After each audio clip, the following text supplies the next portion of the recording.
Hey friends, we are in chapter 7. We're looking at section 7.7, and we're at a really important place in our algebra career, multiplying polynomials. This is a really important thing, so I want you to stay focused.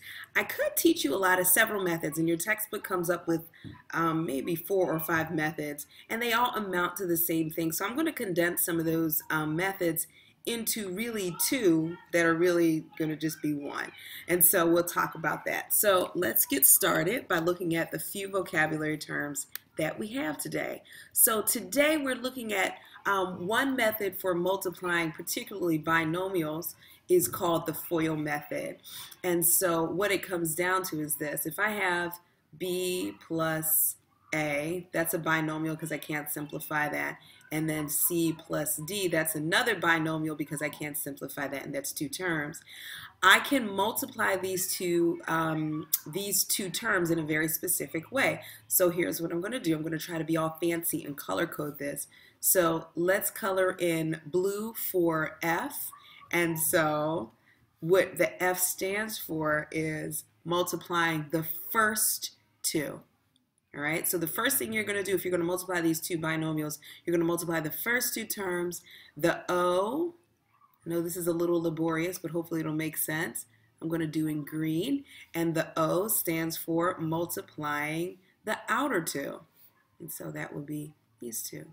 So first 2, outer 2, and the I, can you guess? It stands for multiplying. I'm going to do that in yellow there. The I stands for multiplying the inner 2. And then finally, the L stands for multiplying, and maybe I should have just done this instead of highlighted, just right over it. The L stands for multiplying the last 2, and I guess I'll do it here. So what this mnemonic device is just a reminder to multiply each term in one binomial with each term in the other, and then you're going to add those up. So what does that look like, you might be wondering, and so I'll just let you know. So if I multiply B times C, I get BC, because I can't really simplify or do anything else. If I multiply B times D, I get plus BD. If I multiply A times C, I get plus AC. And if I multiply A times D, I get plus AD. And since none of these terms are alike, I'm going to write it a little bit neater here. So I get BD plus whatever. Let me get that out of here. I'll do it right. Okay, so again, I get BC, my bad, plus BD plus AC plus AD. And this would be the way I'd multiply these 2 binomials, okay? So that's what the FOIL method is. And basically that's what we're going to talk about. I'm going to call it the extended distributive property, and you'll see why in a moment. But when you get to high school, a lot of people are going to talk about the FOIL method, So that's what it is.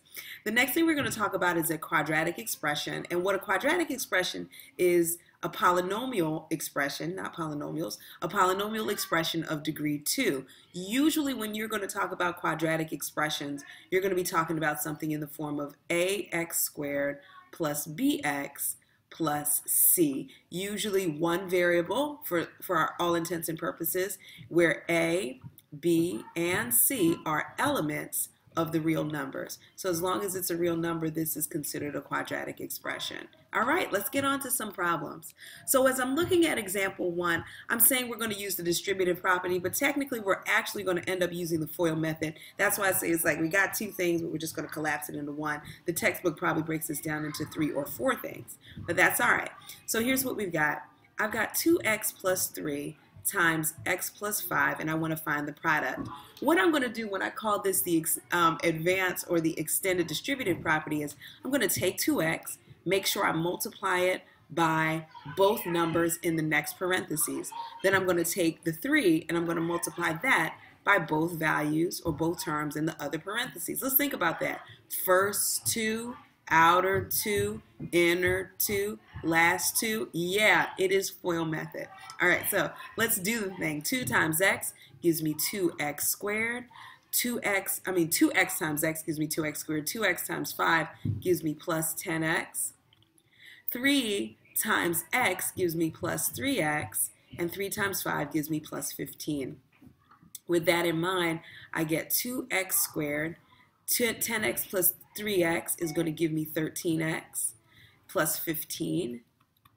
and I'm done. So notice I simplified it, and I have two binomials that multiplied to give me a trinomial or a quadratic expression, because notice the degree of this polynomial, I don't like my box, the degree of this polynomial happens to be 2.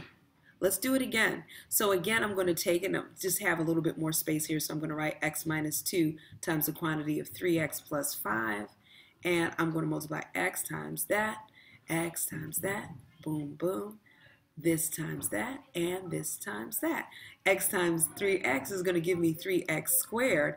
X times a 5 is going to give me a positive 5x. Notice this is a negative 2. I'm multiplying negative 2 times a positive 3x, and that's going to give me a negative 6x. Remember, signs are important, and we do have to pay attention to those. Negative 2 times a positive 5 is going to give me a negative 10. My final step is to simplify by joining like terms, and I look like I have those because 5x and negative 6x are like terms. So together they give me negative 1x. And then I'm left with a minus 10, and there is my answer. Pretty simple, right?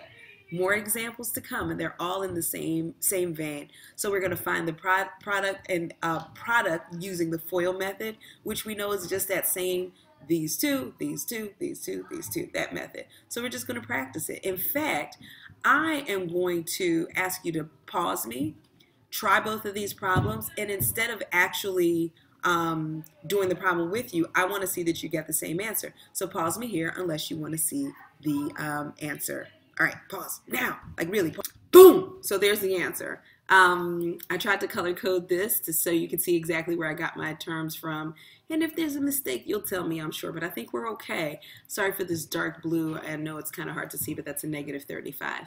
And try to, you know, arrow it out. But it's really, ultimately, is the same method as before. All right, let's go ahead and take a look at example 3. I need to add a little information.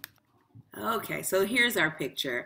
Find the area of the pool and surrounding walkway. I don't think area needed to be capitalized, but you guys will forgive me. So here's a pool, and I guess we can color it in blue if it helps. So the pool has a dimension of, there it is, kind of murky waters. It's midnight. All right, so the pool has a dimension of 15 feet by 20 feet. And then around the edge of it is a walkway, all right? And that's what's in this kind of a reddish color around here. And what we know is that, the walkway has a width of X in each direction. So in a sense, you're thinking about this like a contractor's like, hey, I'm going to build a walkway around your pool. And because contractors talk just like that. Sorry. Anyway, I'm going to build a walkway around your pool, and it's going to be X width all the way around. So what are some of the possible areas? So what we're going to do is actually come up with a generic equation or a generic expression for the area, and then once we have that generic expression, this contractor could come in with different widths and easily calculate the area. Woohoo! And of course, we're going to end up using our newfound method of multiplying polynomials. So let's talk. What I see here is that the width of the whole thing is going to be 20 plus x more. So the width of the entire pool and surrounding walkway is 2x, right? X and x plus 20. Similarly, we will look here at the width here, and we can say that the width is going to be x here, and 15.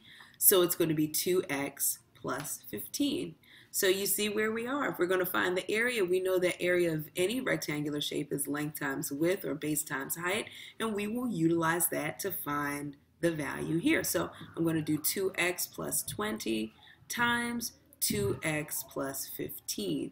And of course, when I multiply this together, I'm going to have to use one of our newfound methods.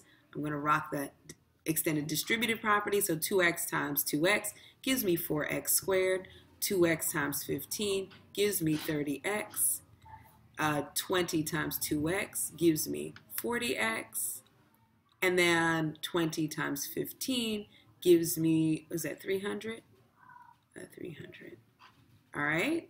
So now that we have that, we're going to join like terms together. So 4x squared plus 70x plus 300 is the area expression, or I could write area equation for our pool and walkway area. Our final problems are a little bit long-winded, but they are totally within our wheelhouse, and we're just going to rock out like we do before. So it's more extended distributive property. It's more looking at this as multiplying things that are not binomials in this case. So 6x times 2x gives me 12x to the third power. 6x times a minus 3x gives me a negative 18x squared.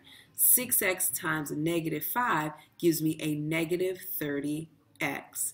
What I'm going to do now is come and work with the 5, but I'm going to line this up in a way that's going to help me add and organize. So watch out.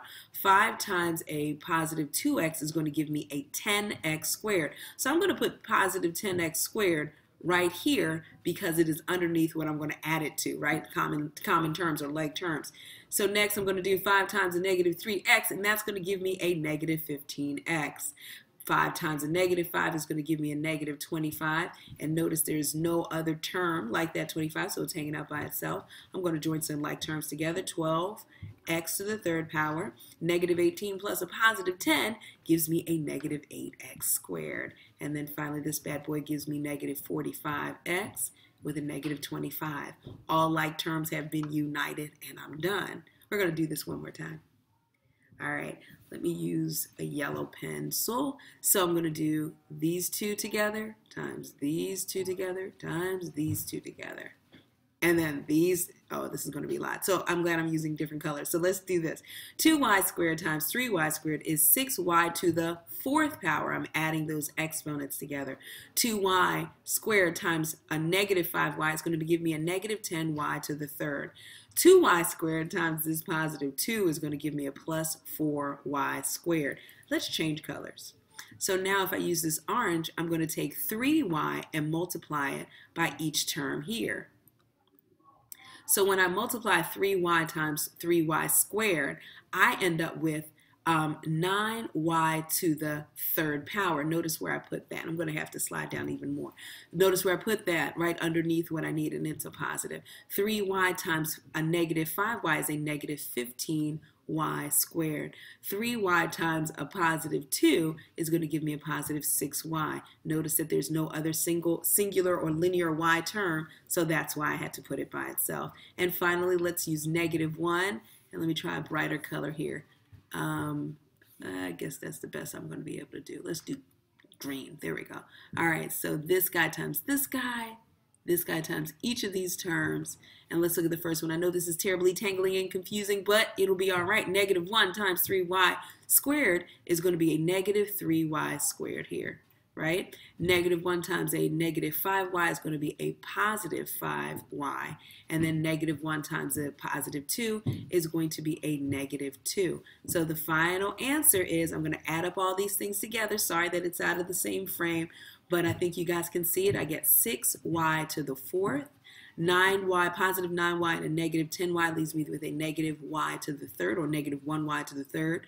A positive 4y squared and a negative 15y squared is going to give me a negative 11y squared. When I add that to with a negative 3y squared, I get a negative 14y squared.